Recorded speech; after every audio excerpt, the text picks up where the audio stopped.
pew, pew, pew. Welcome back to our Intro to Brazilian Jiu-Jitsu series.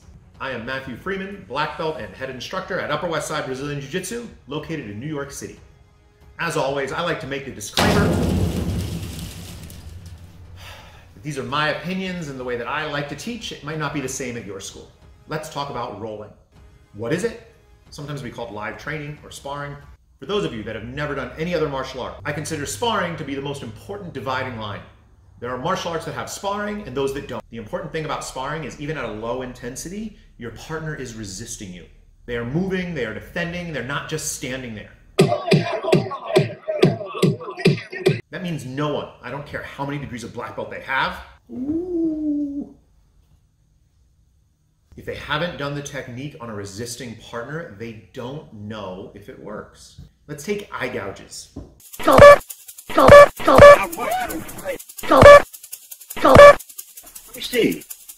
No one has actually practiced them on anyone, at least not twice.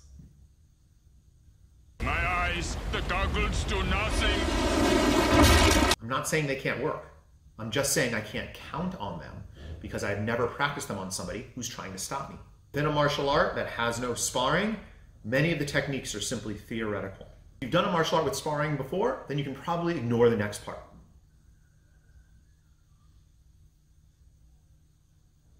If all you've ever seen is combat sports, so cool. This is like taking your first driving lesson, having only ever seen NASCAR.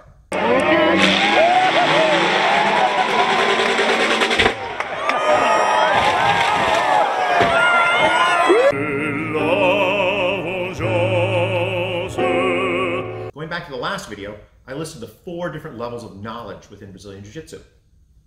Sparring is a chance to put all 4 levels into practice against a resisting partner. Can you invert with someone putting weight on you? Sparring.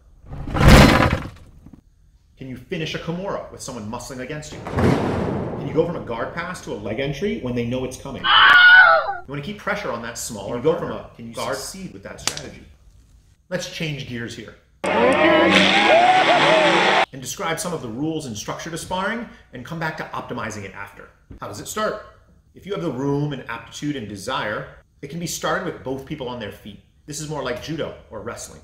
It can be started with both people on their knees. There are some major flaws with this position. The most common would be with one starting in a guard of some kind and the other either on their knees or standing up. Within the round, these configurations will change. You will reverse top and bottom. Do you have your license and registration? No, I think you were speeding, sir. You got me, man.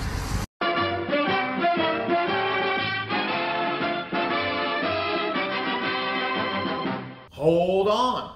Some people consider some areas of jiu-jitsu more dangerous than others. This would include takedowns, leg locks, and neck cranks. Instead of addressing each one of them individually, I will give a general rule.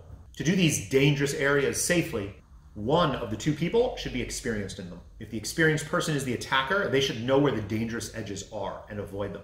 If the experienced person is the defender, they should know how to stop the less experienced person from getting to those dangerous edges. I personally teach leg locks to all of my white belts.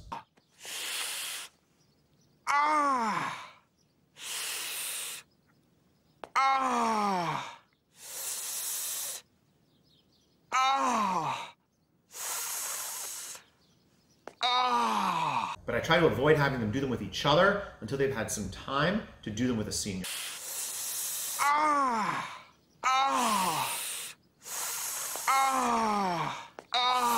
Another thing that may vary from school to school is having different types of rolling even within a single class. At our school we have 3, each one with a different level of restrictions on the rules.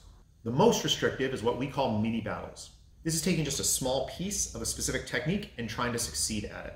A simple example would be I start on your back and I'm trying to get underneath your chin and you're trying to stop me. The next is positional training. Here, a broader range is allowed, but only from a given position. I'm on your back and I can go for any attack or transition that I like.